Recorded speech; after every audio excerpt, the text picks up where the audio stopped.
Hello, racing fans, and welcome back to another edition of Handicappers Corner, brought to you by the Derby Bar and Grill. I'm Mike Heads. I'm with Drew Forster. We're going to go through the Saturday, September 24th races at Hastings.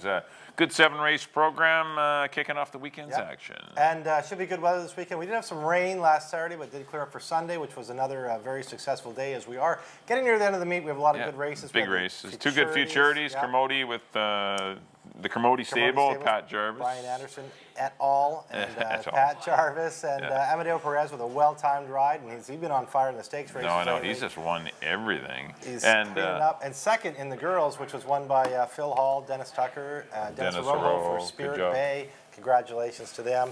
And speaking of 2-year-olds, we kick off the Saturday races with a 2-year-old race. It's a maiden 16,000 for 2-year-olds. We're not sending them far. 3.5. Nursery course. It's basically a fillies race. There's one boy in here, first-time start of the Dave Dahl barn. All the rest are girls. And I went to one of the girls, Bonnie Christine, out of the Mark Luce barn. Runs third in her first race, only beat 3 by Morning Blurs. 3-quarters length by Miss Sport. Morning Blurs will be one of the favorites, an allowance race for 2-year-olds on Sunday. Comes back, gets beat a length by Mrs. Sport. Those are both maiden special weights. Drops in for 16. She's got to be a handful in here. I got her on top. I put Mark's other filly. Is It Gold?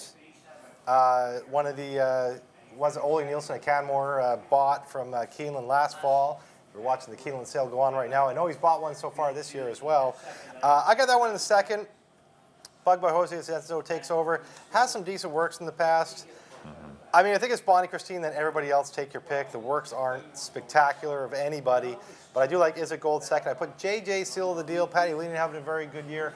Amadeo Perez, who we just mentioned, been heating up lately. And that one, back in the 28th of August, had a 36-3 gate work. Debuts lace program. I put that one in third. I went 5-3-1. Yeah, I agree with the 5. Bonnie Christine, this is your horse to beat. It's going to be like a 3-5 favorite. Look at it, run second to Mrs. Sport, who's going to be an allowance race. She's running against superior competition. She would really need to regress, I think, to lose this race, or someone will really need to jump up. I put the 2-horse Grey Ross Gracie in for second. Out of the good race mare, Grey Ross Gal, she won like a million races. She's a nice race mare. The works are good for a good outfit. And I put the 1-horse Patty Leanie's JJ Seal of a Deal in for third. Amadeo Perez rides. Decent works. Got a lot of good gate drills. And the mare JJ's Orchid was pretty fast as well. I know it isn't the most prolific pedigree here, but still, the Cheroots are all right, and JJ's Orchid could run. She had good speed. That's all you need going 3.5 is a little bit of speed. I went 5-2-1 in the Saturday opener. On to race number 2, we got some older colts and geldings here going 6.5 furlongs. Got to feel the 6 signed on. The 5-horse Lassie's Reward really looks good in this spot. Should get a good trip in behind the speed, or even if the speed isn't on, I think he's going to probably be on the lead then. But good runner-up effort to Abil last time. Noah Abil's in here. I think this is 62.50, came up very light. Came up more like a 4. Yeah, and Abil I think Lassie's Reward heavy favorite in here. Looks like a pretty solid horse. But the 3 born at the track. This horse gets back down to the level, or a better level for him. Obviously, the connections after the nice win gave him a shot at the 12.5 level. Didn't work out. Got caught up in a hot pace, but he might get away cheap on the head end. Not a ton of speed in here. You got Principe's Herbie, who used to be speed. Spirit River hasn't been showing it. Jordan's Quest, you can't rely on for speed. Born to the track could get a pretty comfortable lead in here. So look out for him as well. And I put the 4 Nana's Buddy. If something does happen early, maybe this one will run on late, because he's got 4 wins this year. Does move to, Gabby Asensio's done all the good on him, but does move to Silvina Morales today, who's a very good rider. I went 5-3-4. I don't have much to add. I got the same horses, same order. Lassie's Reward just gets beat by Abil. I think he's your horse to beat in here. Born at the track is obviously dangerous, coming off a non-3-8 win. As you mentioned, tried that 12.5 against Adichie Merlot. Considerably tougher horses here. He fits well in here, and Antonio Reyes takes a call. And Nana's Buddy, what a year he's had. Just the one start off the board. That was his last start. It was going to mile 16th, and it was also in the mud.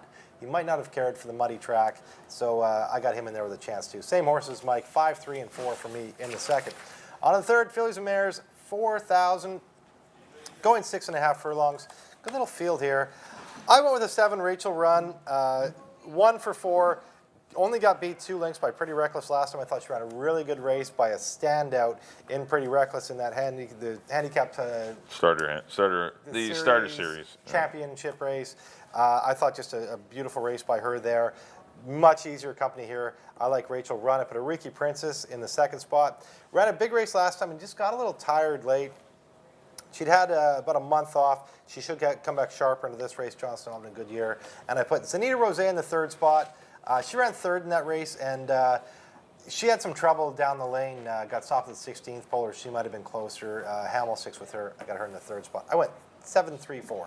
Yeah, I took the 2 horses coming out of the starter, champion starter series. I left Shayla's Rose. She's been so bad at the gate and everything. She did come back and run a better race last time, but I'm... Been terrible at the mile 16th gate. Yeah. Better at the 6.5 gate. Yeah, true. It's not the same spot for them, and I know you're right. She's been brutal at the gate, but she was much better last time. I know Teddy took her to the gate and got her school, but they school behind the 6.5 furlong start. They don't school at the mile 16th start, obviously. Good point, which Mike. is a little difficult for her. She's the one I left out. Yeah, but she, she tried to win it last time, and she made an early run under Saint Savici and ended up getting caught late. But Rachel Run, I think, is going to get it. I agree with Rachel Run. That's your horse to beat. Shayla's Rose for second. Put the 2 are the what did I put in for third? The 6, fourth in command, who outgained Ariki. It was actually Ariki Princess I did put in for third. It was between those 2, Yeah, 3 or 6. Princess, yeah. It was 3 or 6. It's a photo for me. There was a photo between them last time. It's a photo for me again. For the third spot. But I think 7 and 5 are the best horses in the race. I went 7, 5, and 3 in the Saturday third. On to the fourth race, 6250 older horses going a mile on the 16th. I see a bit of speed in here, not a pile of it, but I think the 2 Citron Kid returning to a mile on the 16th is going to be pretty dangerous. His last 2 runs were at 6.5 because there was a lot of money involved.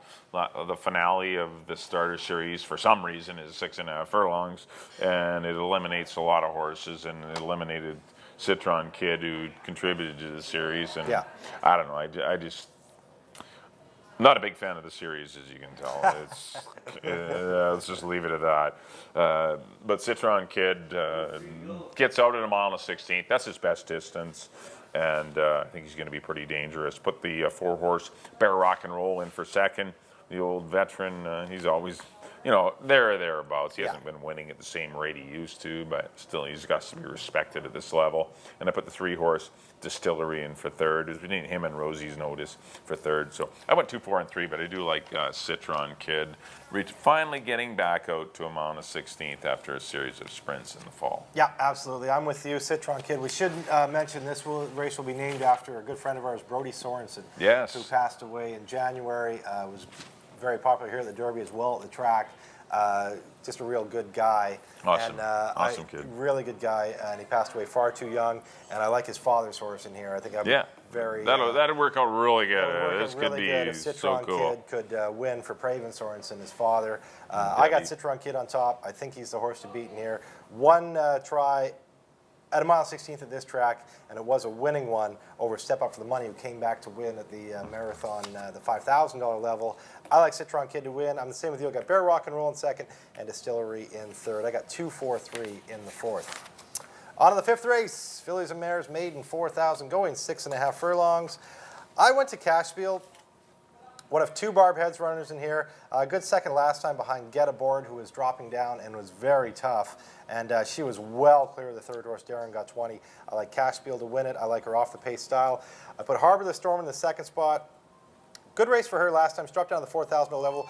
She was hooked. If she doesn't have company up front today, I think she could get brave and could be tough to catch. But, I mean, she stopped pretty bad last time, gets beat 8 lengths. That's why I like Cashfield on top of Harbor the Storm. And I put Barb's other horse, Whiskey Cat, with Amadeo Perez. That one has to be respected as well, coming off a 3rd place finish at this level. 8, 4, 5 for me. Yeah, I agree. Those are the 3 horses. These aren't your most reliable types, the $4,000 filly mare maidens in September, so it's, tough to fall in love with anyone. It's tough to take a short price on some of them, but I mean, Cashfield, if you can get the right price, is likely the best horse in the race. Yeah, Whiskey Cat is the 2nd best horse. They're both very comparable in ability, but actually Whiskey Cat, maybe with a better trip, might be able to get the money. But Harbor the Storm has speed, but if she gets hooked, could be in trouble. I went 8, 5, 4. I agree with you. I think those are your 3 horses in here. I don't see another one that I want. Maybe the 3. She loves money. But 2IC would have been my other one. She loves money. Got scratched last week. Great. I'm not a big fan of that. Something going wrong there. But you're right. 2IC drew poorly, but perhaps that'd be the 4th one. But I did go 8, 5, and 4 in race number 5. On to the 6th race, $16,000 older horses here, going a mile and a 16th. I ended up on the 8-horse Mysterious Soul. Both him and Taylor's Deal come down the claiming ladder in search of a win. At least Taylor's Deal's had a win in the last couple. Mysterious Soul, it's been a long time in between drinks, but he goes back in blinkers. Maybe that'll help him. It's 8-6-6-8 for me. Yeah. I put the 1 horse off the top. John Snow's runner stretching out. I think this horse is good going a mile 16. Actually ran pretty good sprinting, but definitely a better horse going along. Didn't see anyone else I really wanted to side with. Killarney Kid's all right. Nice horse. Gold Treasure. Step Up for the Money did well in the marathons. Perfectly Reckless is nice. And Proxy Man is up in class as well. I just thought the 8 and 6 really tumbled ahead of everyone in class. And then I put the 1 in for third, 8-6-1. I don't have much to add. My coin landed the other way. I went with Taylor's Deal on top of Mysterious Soul. Well, he's the horse that beat Taylor's Deal. He wins races. Mysterious Soul doesn't. He finished a length ahead of Mysterious Soul roughly last time. That's why I went his way. And I mean, he's 9 for 20 lifetime. He's a tough horse. I just thought positionally maybe Mysterious Soul could sit ahead of him. That's he's probably going to be ahead of him. I did lean to Mysterious Soul, but those two I think will be 5 lengths clear. Hopefully, you're right. I mean, I think it's a coin toss. I went with Taylor's Deal over Mysterious Soul. I'm the same with you. I put off the top the third spot. Very encouraging run last time, jumping up off the claim. Yeah, he ran good. Just getting beat a length and a quarter by Adichia, and now, as you mentioned, he goes long, which is a little bit more in his wheelhouse. 6, 8, and 1, same horse as Mike, just slightly different order. On the 7th, claiming 16,000 for straight 3-year-olds. 70 of them lined up here, going to mile 16th. I went to the 4 Pfeiffer, went long for the first time last time, got in the lead, never looked back, won comfortably over Silent Native, who I think is his main threat in here, is Silent Native. I got Pfeiffer on top of Silent Native second, and I threw We Found Gold in for third. Finally broke his maiden for Terry Clyde and Joanne McDonald last time. Over a decent field, the Santa Fe Trail, Great Promise, who came back to win. And Mike, who's winning races at a great clip, finds a nice spot for him. 16,000 for just straight 3-year-olds. Good spot for him. Richard Hamill now rides. I went 4-2-5. Yeah, I wanted the 2 Silent Native. This horse is in top form. Probably was best last time. I thought he was going to beat Pfeiffer, but just didn't get the trip. Was 3 and 4 wide. Dennis rode, Dennis rode the horse pretty unaggressively and got him hung. Like, this horse has speed. You got to send a horse with speed and then take a hold. Tried to get out there just taking a hold and getting easy position and got hung out wide the entire trip, and it hurt him. He was best last time, and I think he's better than Pfeiffer, so I put him on the head end. Keep right on. I think might get a good pace to run out. He's my long shot in here. And the 4-horse Pfeiffer is live as well. I went 2, 1, and 4. I agree. But We Found Gold I left off, but I can see the horse being in play. Just worried about the running style. Might be speed and might get hung out 3 wide. Because there is some speed in this race. So that's the only concern I had with We Found Gold. Not his ability, but just the way the race was, the dynamics of the race was going to set up. 2, 1, 4 for me in the Saturday finale. Well, that'll do it for our analysis of the Saturday program. Next up on screen, here we go. We're heading to our recap of the picks. Back in race number 1, I went to the 5-horse Bonnie Christine, probably the best bet of the day. 5, 2, and 1. Race number 2, I went to the 5 last season Reward, 5, 3, 4. Race number 3, the 7, Rachel Run. 7 and 5 of your horses dropping out of the Champions Series. I'm going to go 7, 5, and 3. Race number 4, I went to the 2 Citron Kid, another one dropping out of the Colts and Geldings Series. I'm going to go 2, 4, and 3. Race number 5, the 8 Cash Spiel. I'm going to go 8, 5, and 4. Race number 6, the 2 Class Droppers, the 6 and 8, but I did go 8, 6, 1.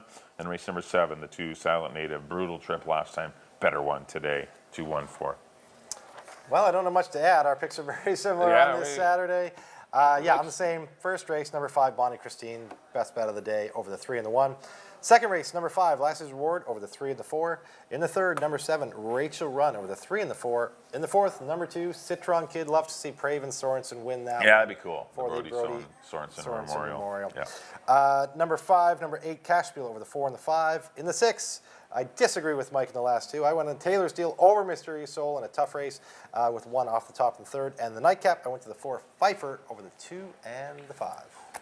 All right, thanks everyone for tuning in. Hopefully you enjoyed the Saturday edition of the Handicappers Corner. Reminder, we do have the Sunday races. We have 8 races on tap. Once again, starting at 1:50 both days this weekend. Next weekend, we do have a couple more cards, including some stakes races. We'll Saturday get into that and Sunday again, We'll get into that on the Sunday program. But thanks everyone for tuning in. On behalf of Drew, good luck on all your wagers on the Saturday program. Good luck to all horsemen hopefully you're all winners and get one of them nice Derby Bar and Grill coupons to get you dinner here at That's the Derby. Right. And we'll see you next time here on Handicappers Corner.